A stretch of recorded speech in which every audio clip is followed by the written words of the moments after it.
responsabilidade penal ambiental. Então, essa é a terceira forma de responsabilidade a cargo do poder público no que diz respeito à eventual prática de infração penal. Então, nós iremos tratar dessa temática com um pouco mais de profundidade, em razão de ser uma das que mais incidem aí no dia a dia no Brasil. A imagem que está na tela, ela mostra uma reunião presidida por mim, lá no Ministério Público, envolvendo a Companhia Independente de Policiamento Ambiental, da Polícia Militar, e ao mesmo tempo o órgão ambiental do Estado, em relação à atuação relacionada ao combate de infrações ambientais no Estado como um todo.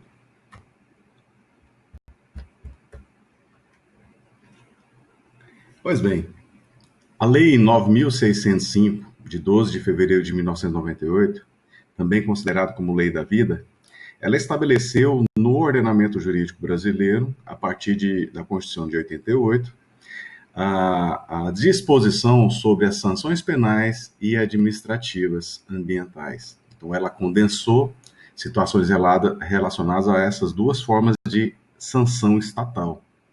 No entanto, não exclui outras normas complementares ou outras normas especiais, como nós iremos observar daqui para frente, e ao mesmo tempo o alcance da Lei 9.605 em matéria civil. Mas a gente vai fazer os comentários devidos no momento apropriado. Outras normas, como eu disse, como por exemplo a Lei 7.802 de 1989, que trata de agrotóxico, a Lei 5.197 de 1967, que fala da fauna especificamente, dentre outras normas que poderão ser aplicadas em relação à eventual infração ambiental. Nós estamos no bloco aqui tratando da responsabilidade penal, então, direto ou indiretamente, existem outras normas também que tratam do tema, conforme a relevância, conforme a implicação em determinado caso concreto.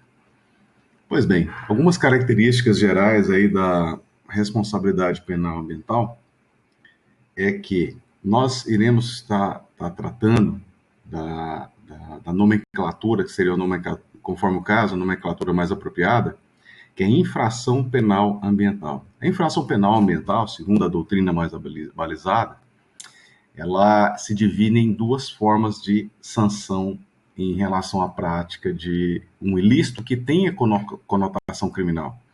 A primeira delas é crime, propriamente dito, crime ambiental. E a outra é contravenção penal ambiental. Então, quando nós falarmos em infração penal ambiental, estaremos falando em crime ou contravenção penal, conforme o caso.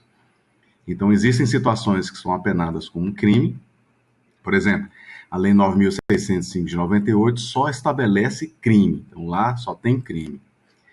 No entanto, nós observamos no ordenamento jurídico ambiental brasileiro a possibilidade de ocorrência de contravenções penais, prevista, por exemplo, na Lei das Contravenções Penais de 1941, que está em vigor até hoje, e nós iremos falar alguns dispositivos legais aplicáveis em matéria ambiental.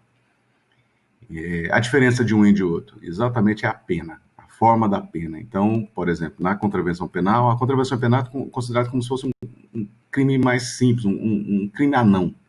Esse é o termo mais utilizado na doutrina. Então, a única diferença de natureza jurídica, realmente, é que contravenção penal, a legislação combina pena de multa ou prisão simples. E no caso do crime, há a possibilidade de combinar multa cumulada ou alternativamente com pena de prisão, na forma de prisão, detenção ou, conforme o caso, ou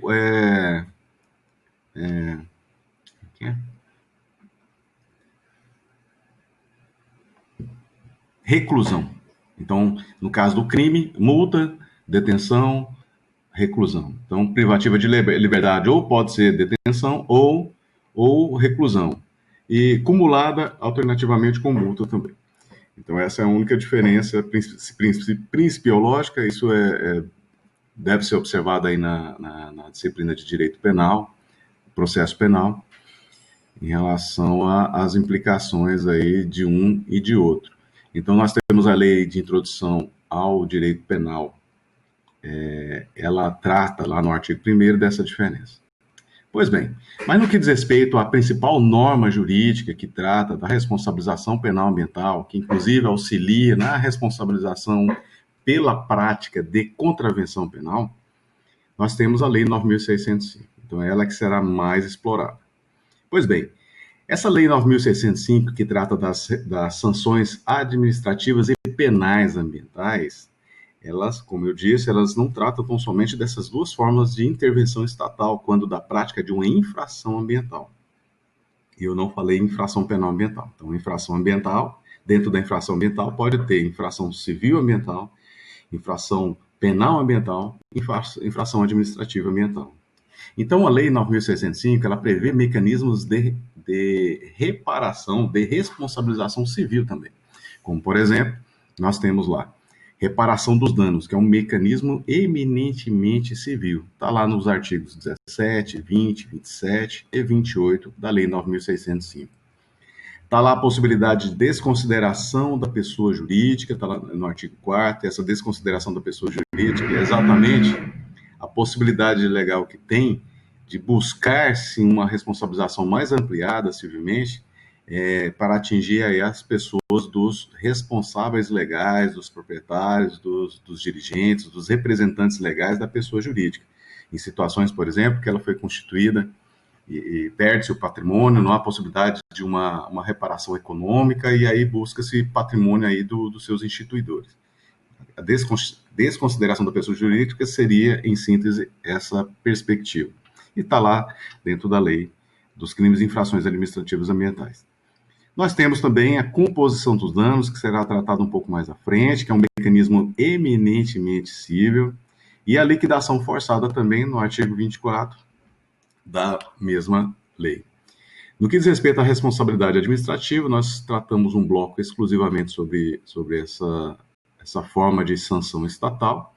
Então, dentro da Lei 9.605, ela está lá nos artigos 70 a 76, mas também aplica os artigos primeiro e seguintes aí no que diz respeito à modalidade de sanção administrativa. Nós temos também lá a apreensão de produtos e instrumentos da prática da infração ambiental, o artigo 25, entre outras situações. Ou seja, a lei em si, ela estabeleceu mecanismos com mais propriedade, com mais profundidade em relação à responsabilização penal ambiental, mas cumulativamente nós temos aí mecanismos que impulsionam a responsabilização administrativa ambiental. E no bloco de sanção administrativa, nós estudamos também outras normas complementares que auxiliam na forma como deve ser conduzida essa sanção administrativa.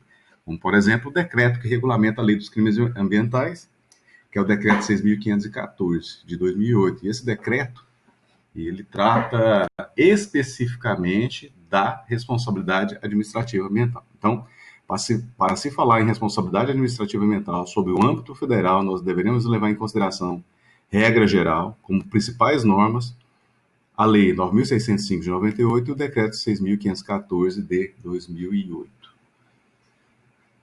E é isso. Então, aí nós temos a terceira forma de sanção estatal, que é a penal, prevista na mesma lei. E é em cima dela que nós estamos discutindo.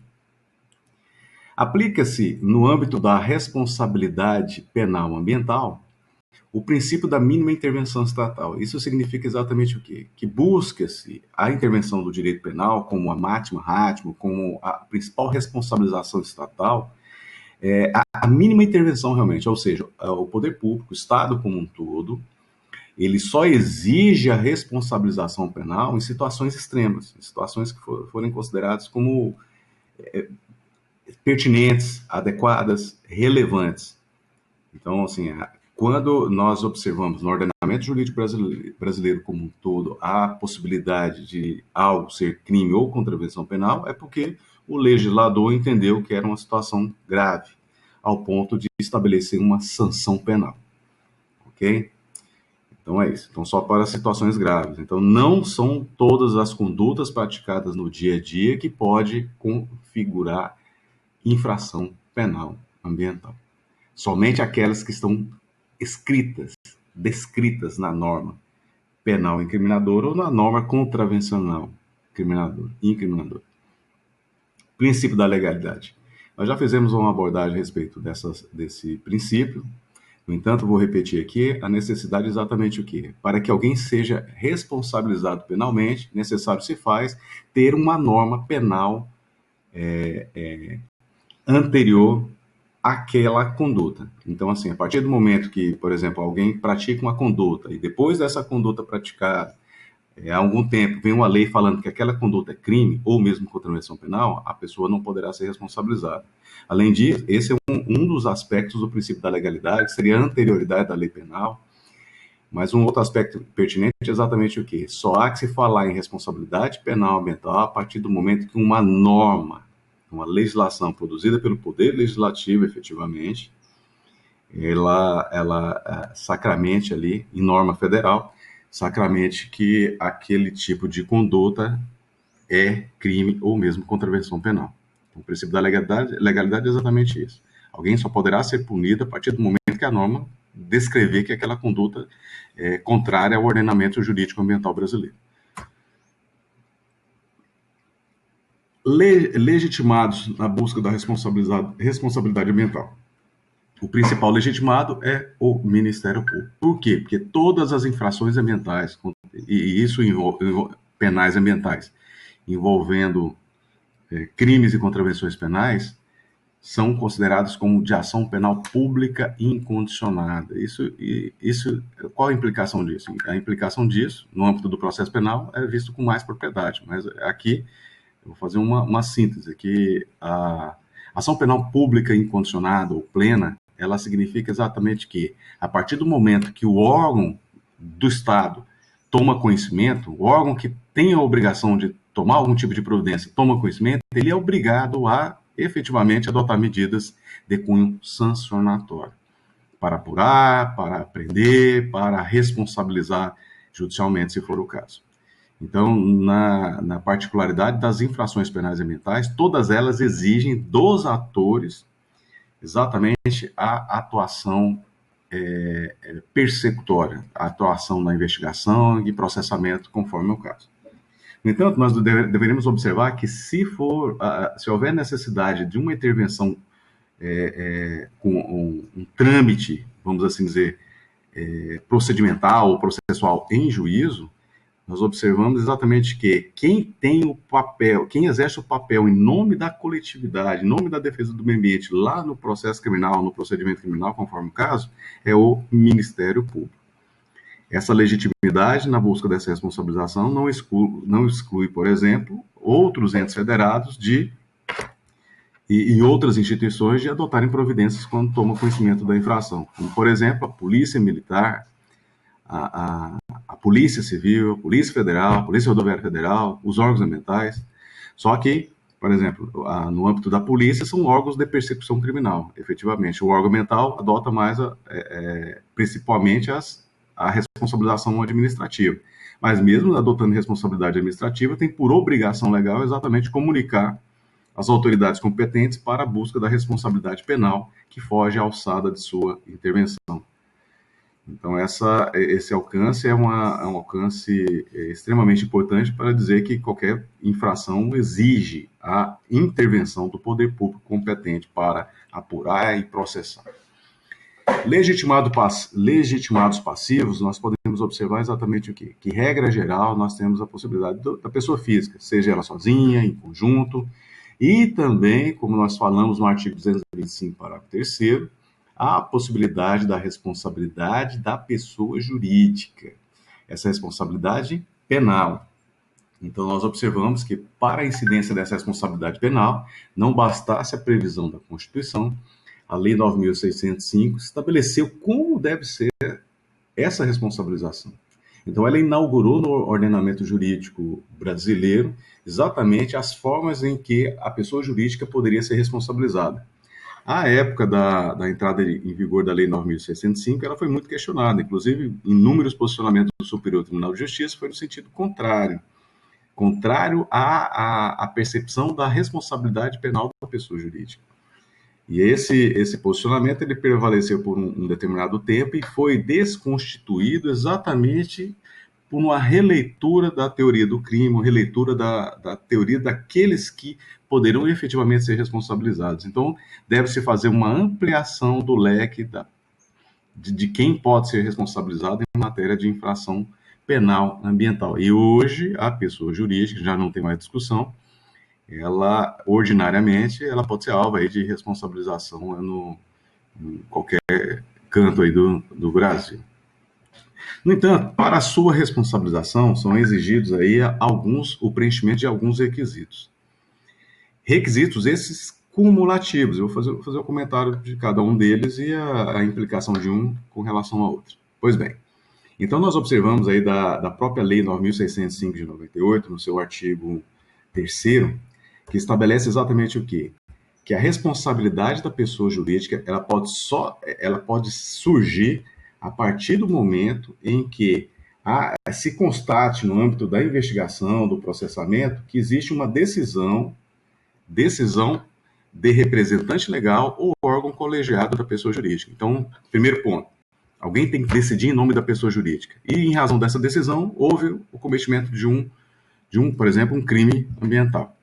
Então, o primeiro ponto é exatamente esse: decisão de representante legal ou órgão colegiado. O segundo ponto, cumulativo, é o quê?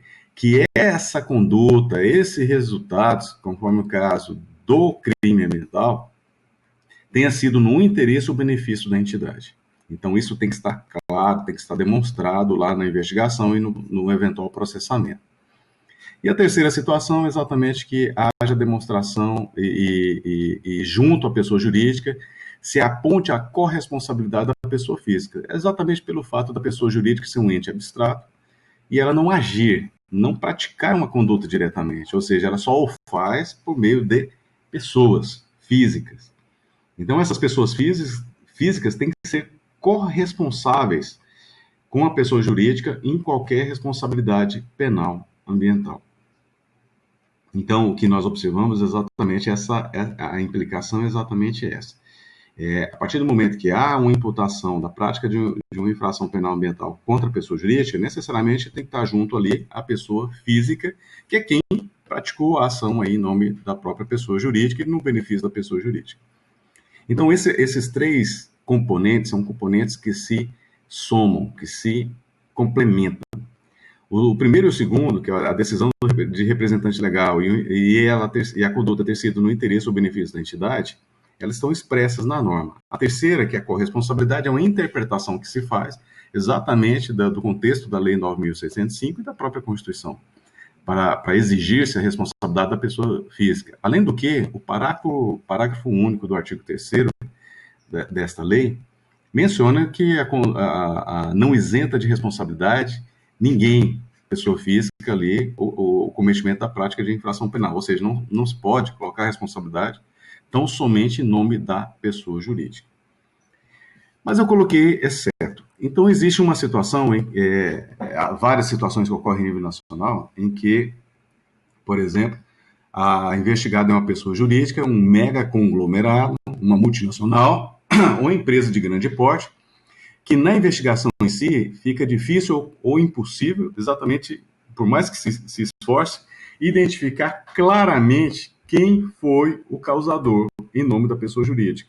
Ou seja aquele que diretamente praticou o ato lá, abriu uma válvula, não fez a manutenção devida em um determinado equipamento e gerou um dano ambiental, utilizou-se de recursos naturais sem autorização do órgão ambiental competente, ou seja, praticou algum crime ambiental.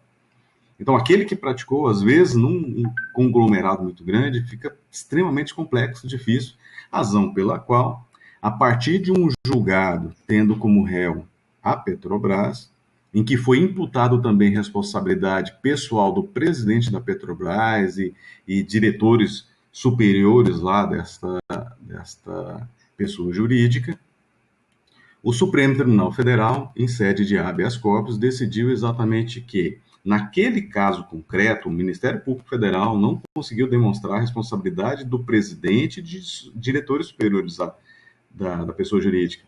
E aí excluiu a responsabilidade, vou dizer,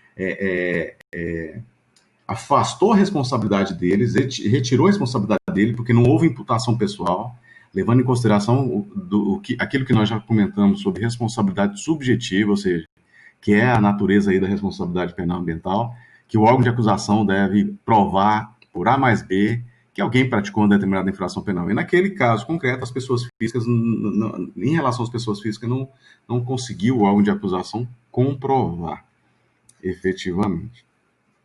De modo que o Supremo Tribunal Federal manteve o processamento em relação exclusivamente à pessoa jurídica.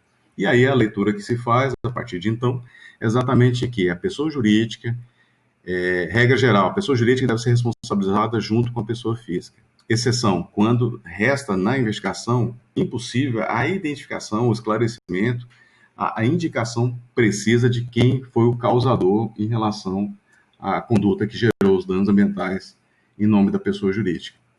Ok? Então, essas situações aí são cumulativas, mas deve ser feita essa observação em relação à situação que nós já apontamos.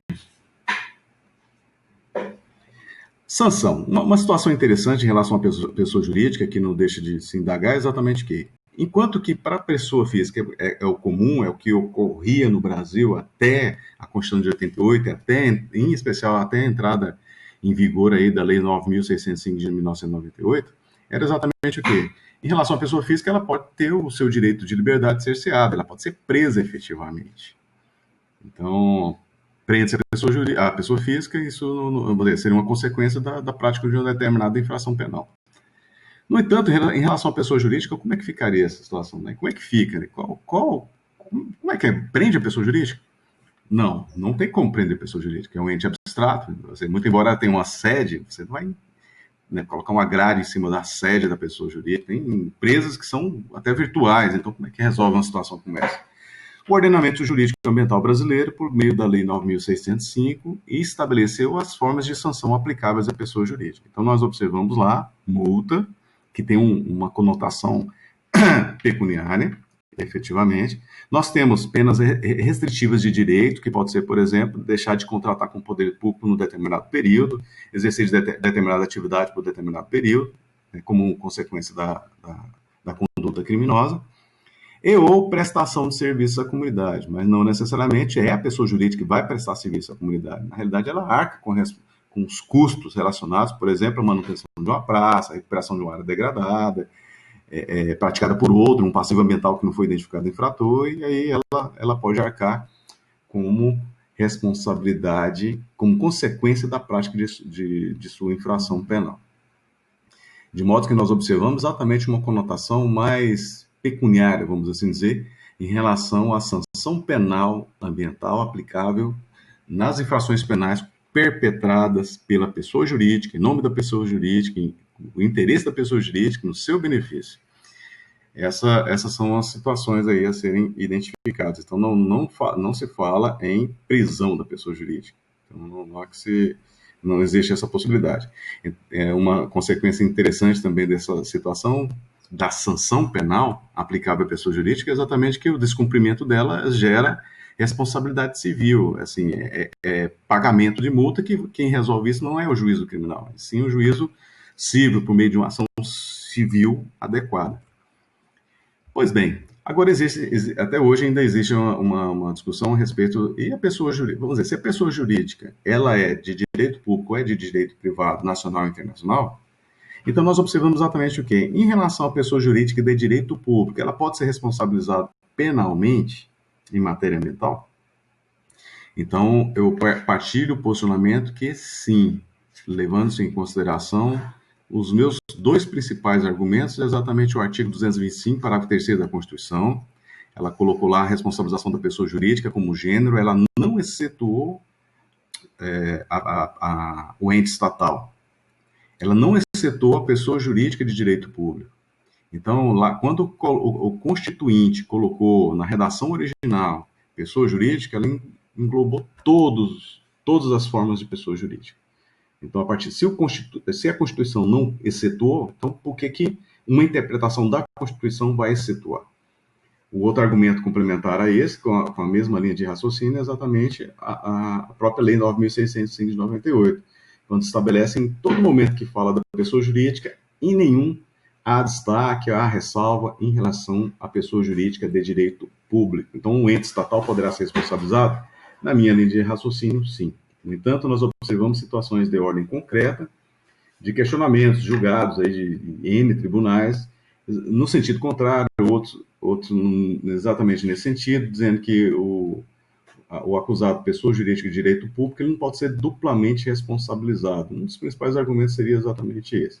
Mas eu prefiro posicionamentos de que, se não houve ressalva constitucional e infraconstitucional para a aplicabilidade da responsabilidade da pessoa jurídica de direito público, então deve ser aplicada no caso concreto. Então é uma situação ainda em discussão, não é pacífico, tem argumentos aí para tudo quanto é lado a respeito dessa temática.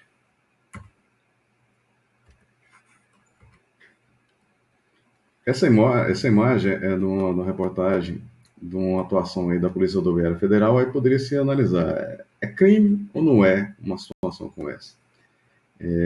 Então, a leitura, já vi várias leituras a respeito dessa imagem em sala de aula, e aí alguns entendem que é crime, outros que não. Então, assim, a partir do momento que eu vi a reportagem, li a matéria, o animal estava solto, sem qualquer tipo de contenção, em plena rodovia federal, com trânsito muito intenso lá no estado de Minas Gerais.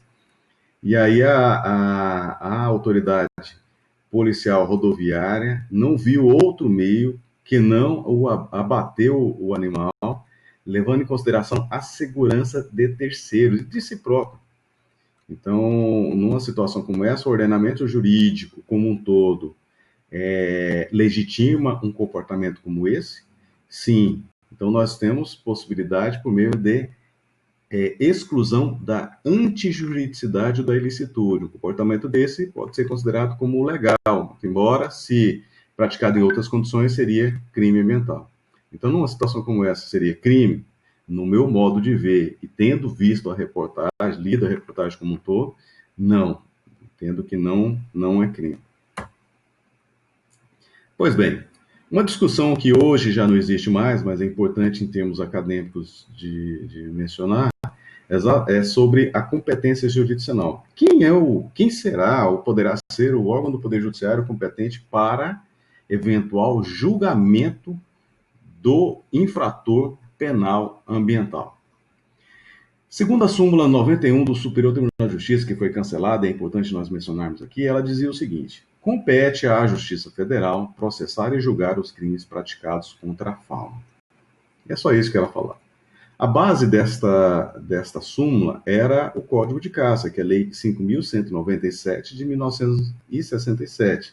É uma lei que foi parcialmente revogada pela Lei 9.605 de 98, ou seja, está em vigor ainda hoje. Mas antes da entrada em vigor da Lei 9.605, a regra era exatamente que a regra que na realidade não tinha exceção. Então, o que ocorria era todos os crimes envolvendo caça, envolvendo fauna, efetivamente a competência era da Justiça Federal.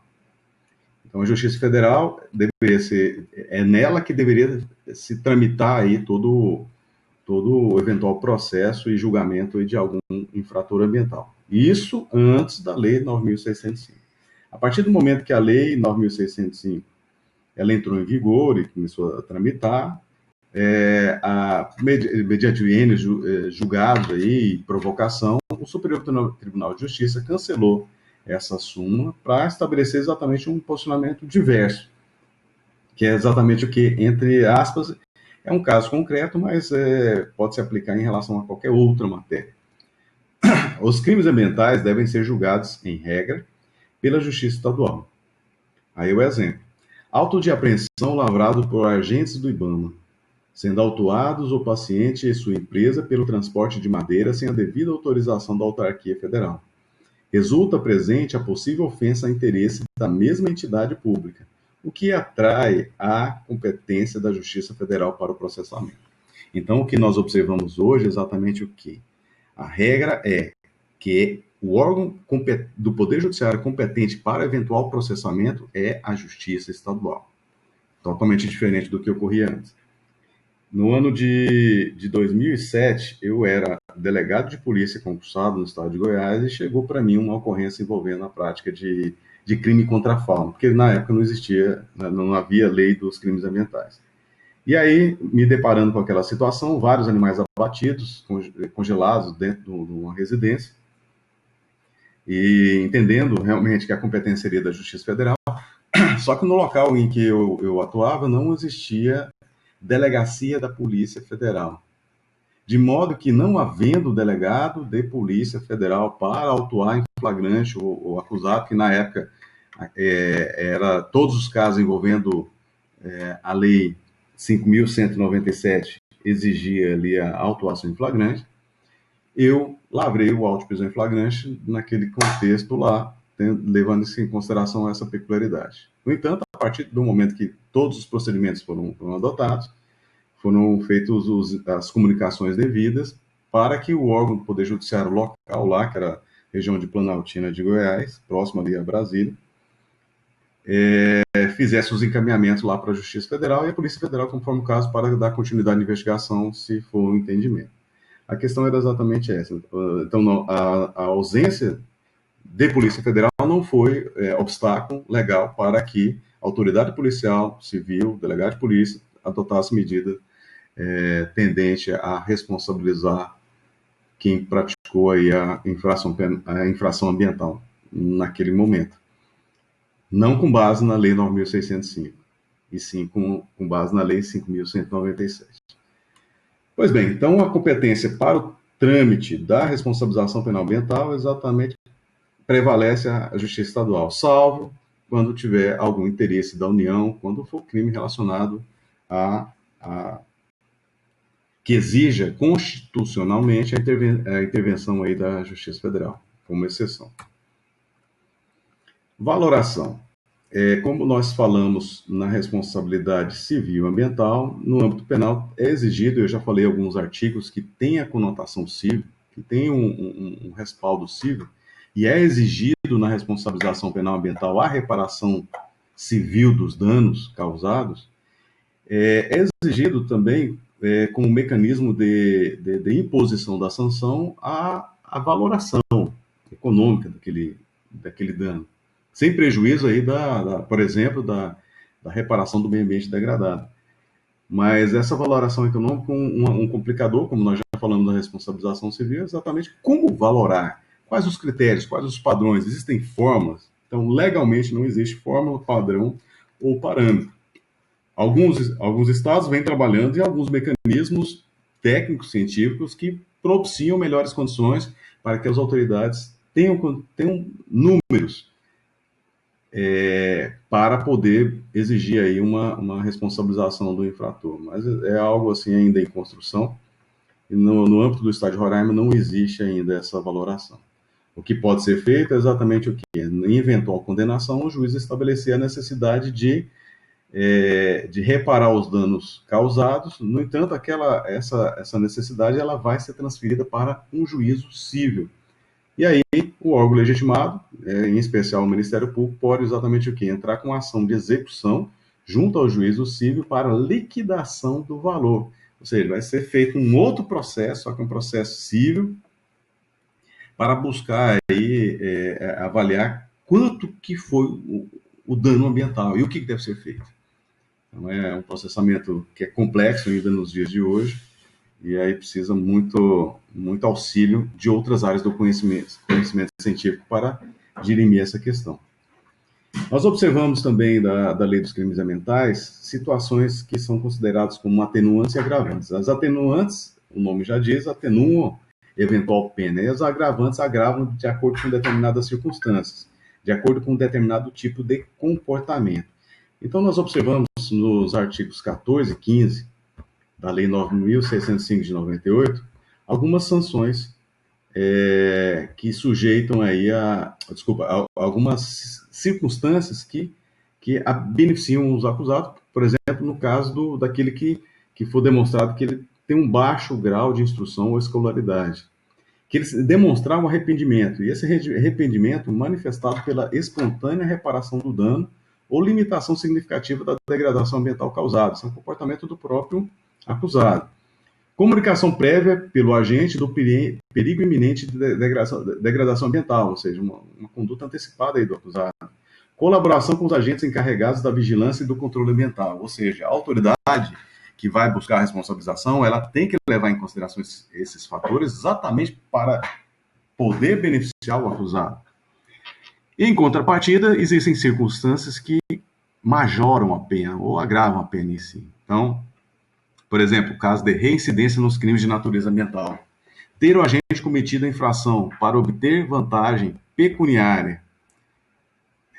Por exemplo, matar animal silvestre sem autorização do órgão competente para vender.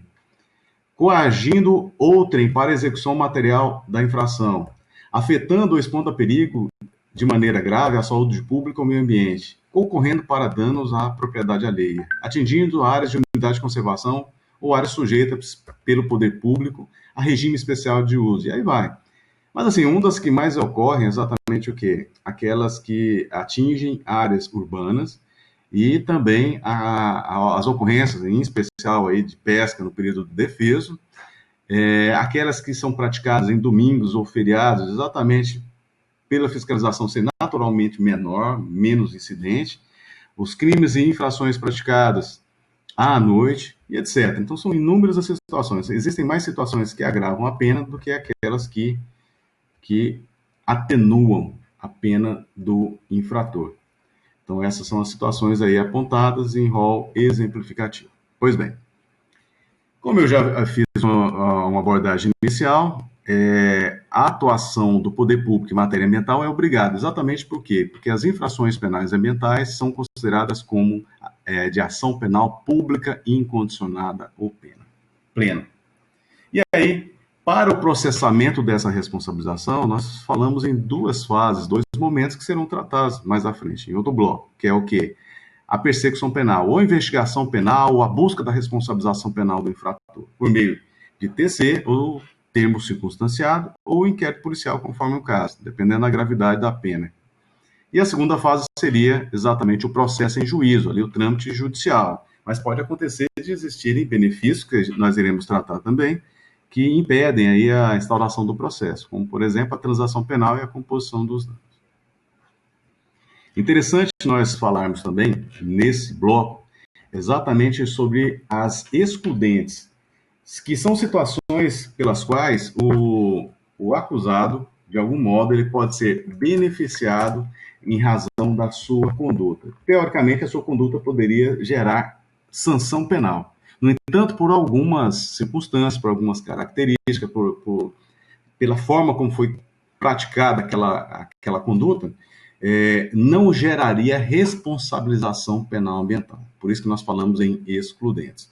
E aí o artigo 37 da Lei 9.605 de 98, ela estabelece, lá no... está na imagem agora, que não é crime o abate de animal quando realizado. Então, essas hipóteses do artigo 37 são hipóteses relacionadas à fauna, os crimes contra a fauna.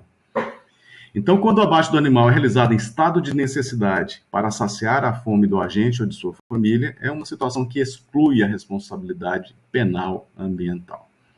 Então, essa situação tem que estar demonstrada no caso concreto. Por meio da investigação, vai se deparar realmente com uma situação de, se for, esse é o chamado estado de necessidade famélica, ou seja, se é uma questão de sobrevivência realmente da pessoa, de sua família, necessário se faz não se buscar a responsabilização penal ambiental. Eu já me deparei com duas situações em casos concretos. Uma, eu acompanhei o trâmite processual, e a outra eu vi diretamente, exatamente envolvendo aí o estado de necessidade. Aí não, mesmo como órgão do Estado, não gerou qualquer tipo de responsabilização por ter caracterizado essa excludente. A segunda excludente também interessante é abater o animal para proteger lavouras, pomares, rebanhos, da ação predatória ou destruidora de animais, desde que legal e especialmente autorizado pela autoridade competente. Então, esse elemento, essa parte final aí desse dispositivo, ela que norteia o seu alcance. Então, não há que se falar em excludente da responsabilidade penal, se o agente pratica, mesmo que seja, entenda que algum animal está provocando aí a prejuízo à lavoura, ao rebanho, e ele faz isso sem autorização do órgão ambiental, do órgão competente, que é o órgão ambiental. Se ele fizer isso, ele está sujeito a ser responsabilizado criminalmente, porque uma condicionante para a incidência desse benefício, dessa excludente de responsabilidade penal, é exatamente quando expressamente autorizado pela autoridade competente, ou seja, a autoridade a pessoa faz um requerimento, a autoridade competente vai analisar esse requerimento e vai fazer o processamento e vai dar um ato para que ela possa exercer esse direito de abater animais silvestres que de algum modo esteja causando esse tipo de problema. Então nós observamos em nível nacional, até mostrei em outro bloco, uma imagem do abate de um javali, imenso javali. Então uma situação dessa poderia ser autorizada pela autoridade ambiental competente? Sim. Então, numa situação como essa é possível. Já vi casos assim de pombos, casos envolvendo lebres, casos envolvendo jacaré. Então, existem várias situações que pode ser admitido, mas, evidentemente, que com o aval do poder público. Então, não pode fazer sem esse aval, porque se fizer sem o aval, está sujeito a ser responsabilizado criminalmente. A outra situação é, por ser nocivo ao animal, desde que assim caracterizado pelo órgão competente. Da mesma forma, o órgão competente tem que estabelecer formalmente essa possibilidade, essa circunstância. Então, são essas as hipóteses previstas expressamente na Lei 9.605, que estabelece aí a não responsabilização penal pela prática de uma conduta que, naturalmente, seria crime ambiental. Pode perguntar assim, mas é a imagem lá do policial rodoviário federal, se enquadra ou não nessa situação? Aí nós observamos exatamente o que? Fora do artigo 37, nós podemos pegar emprestado, vamos assim dizer, a interpretação jurídica aplicável na norma penal incriminadora ambiental, autoriza exatamente nós buscarmos aí amparo no Código Penal, e no Código Penal existem várias excludentes, por exemplo, do artigo 23, e no artigo 23, uma delas seria exatamente o quê? O estado de necessidade, porque não se fala em legítima defesa. Legítima defesa seria só contra a pessoa. Então, naquela imagem, não seria legítima defesa. O agente causador não é pessoa, efetivamente. Então, uma situação como essa justificaria o estado de necessidade para resguardar a integridade própria e de terceiros. Então, não seria considerado como um crime também. Eu já acompanhei uma situação que ocorreu aí na região de Apiaú, município de Mucajaí, em que agentes de fiscalização do IBAMA teria chegado num senhor lá e teria feito a autuação dele, tendo-se em vista que ele fez um abate aí de uma sucuri. E a história contava exatamente o seguinte, que ele fez o abate da sucuri exatamente para salvar a integridade de um neto que morreu asfixiado aí pela própria sucuri. Essa situação eu fui atrás, até com base na legislação, para entender assim, se era verdade, não era verdade, se era fato, porque ninguém do órgão ambiental conseguiu lembrar dessa situação para mostrar que realmente se tinha ocorrido ou não tinha ocorrido. Aí, conversando com pessoas da região sobre essa situação, e falaram, olha, é parcialmente verdade. Então, o que aconteceu? Duas crianças foram levar uma comida para o pai na roça, e uma delas resolveu entrar no igarapé para tomar banho, a mais nova. Desculpa, a mais velha. Né? Era uma de aproximadamente 5 anos, a outra de 7 anos, mais ou menos. E aí, entrou lá e a sucuri acho que só estava esperando e já pegou já de imediato. A outra criança foi buscar auxílio lá com o avô, pedindo socorro, e o avô foi lá, bateu o animal, mas a criança morreu. E uma situação interessante é exatamente que essa pessoa que me contou diretamente essa ocorrência falou que a fiscalização realmente foi lá para autuar o avô, mas quando chegou lá, o avô estava no velório da criança e eles não autuaram. Essa é a história que eu recebi. Mas o interessante de comentar esse episódio em relação a essa situação como um todo e da possibilidade que tem exatamente de isentar de responsabilidade. Então, se alguém se vê numa situação de risco iminente para salvar sua integridade ou de terceiro e abater algum animal silvestre, ele estaria cobertado pela excludente, mas tem que estar provado realmente que é uma situação imediata, de risco imediato, né? Não pode simplesmente a situação de risco provocado, como aconteceu em outro episódio. Não era nem risco, na realidade, em que, fazendo uma mini palestra de educação ambiental, conversando com algumas pessoas, e uma senhora chegou para mim e falou, olha, eu acho bacana, né, o que você está falando e tudo, e eu só, quando eu abato um animal silvestre, uma vaca, uma capivara, é só para me comer mesmo, eu, minha família, a gente comer e tal. Eu falei, olha, mas, pera lá, mas a senhora é servidora pública, a senhora, o salário da senhora é razoável e tal, mas por que a senhora não faz isso? Por que você não come uma carne no açougue, né? E tal, e ela falou, não, mas é porque é gostosa a carne da caça lá. Ela falou isso, eu falei, mas o que a senhora tá fazendo é crime. Porque o senhor diz que fez, é crime. Então, por que numa situação como essa? Ela disse, mas por que é crime? Como assim é crime? Eu estou falando, é crime, porque a única situação que justificaria o abate de animal silvestre exatamente para comer é o estado de necessidade famélico, ou seja, para saciar a fome do agente ou de sua família. Mas esse estado de necessidade não é estado de necessidade daquele que tem condições de comprar outro tipo de produto para comer. Então é daquele que exatamente não tem. É o contrário, por isso que é famélico.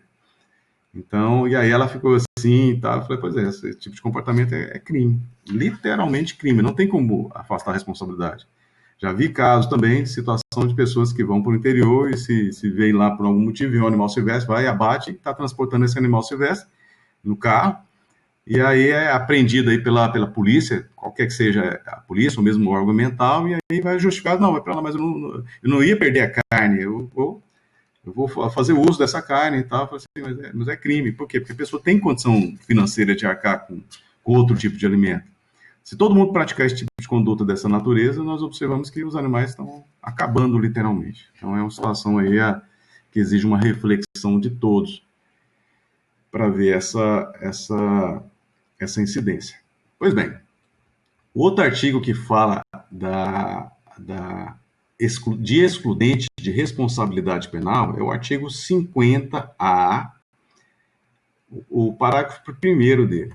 Então, nós observamos aí, só que nesse caso é em relação aos crimes contra a flora. Pois bem, tá lá. O parágrafo primeiro diz o seguinte: não é crime a conduta praticada quando necessária a subsistência imediata pessoal do agente e de sua família. Ou seja, e que crime é esse? Desmatar, explorar economicamente ou degradar floresta plantada ou nativa em terras de domínio público ou devoluta, sem autorização do órgão competente. Então, uma situação como essa, desde que demonstrada aí necessária à subsistência imediata, e aí nós não poderemos falar em responsabilidade penal ambiental. Mas não pode simplesmente só achar, né? E outra, só argumentar. Então, são situações aí que devem ser ponderadas de acordo com o caso concreto.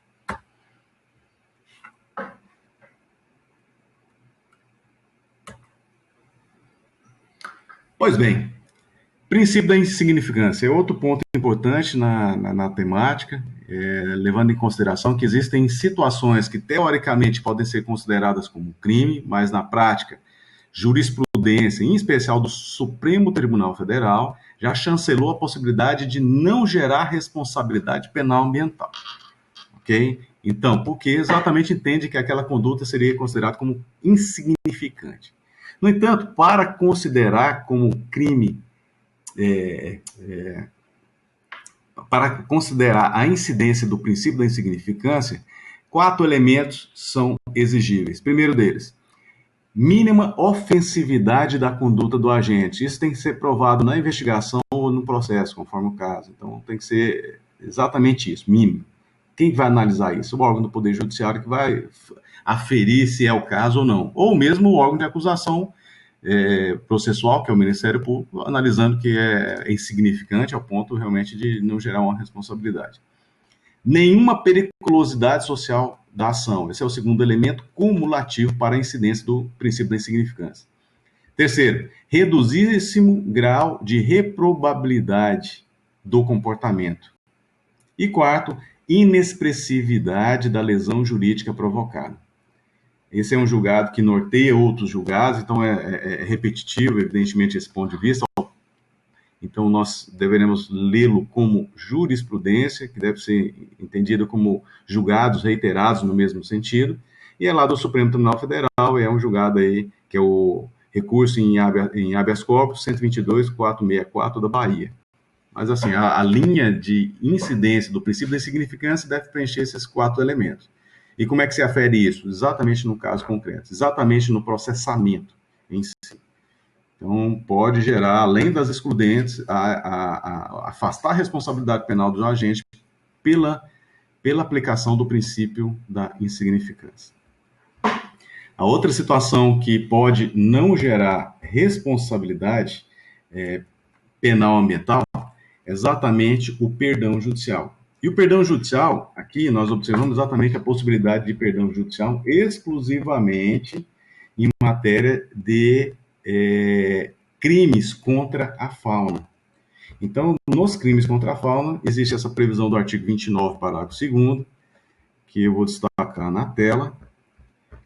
Esse parágrafo 2º estabelece, nos casos dos crimes contra a fauna, matar animal silvestre, guardar, manter em cativeiro, então são vários os comportamentos, só uma leitura no artigo 29 será suficiente para entender o seu alcance.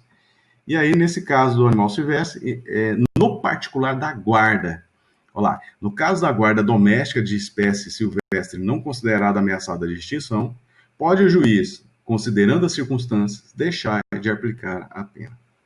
Esse é o chamado perdão judicial. Esse perdão judicial, a sua incidência no âmbito do processo penal é tão somente no final, quando há a investigação, há a denúncia do Ministério Público, há o processamento criminal e chega para o juiz sentenciar. Aí o juiz sentencia e reconhece realmente que o infrator ou a infratora praticou a infração penal ambiental de guardar animal silvestre dentro do ambiente doméstico. E aí ele sentencia condenando. Então tem que condenar efetivamente, porque se absolver não há necessidade de aplicar o perdão judicial. Então ele condena, no entanto, ele deixa de aplicar a pena. Ou seja, para que haja o perdão judicial, necessário se faz a condenação. Só que ele condena e ele fala, mas, no entanto, a situação do caso concreto, a espécie silvestre não é considerada ameaçada de extinção, eu deixo de aplicar a pena. Bem simples assim. Então tem que acabar o processo, tem que chegar lá no final do processo.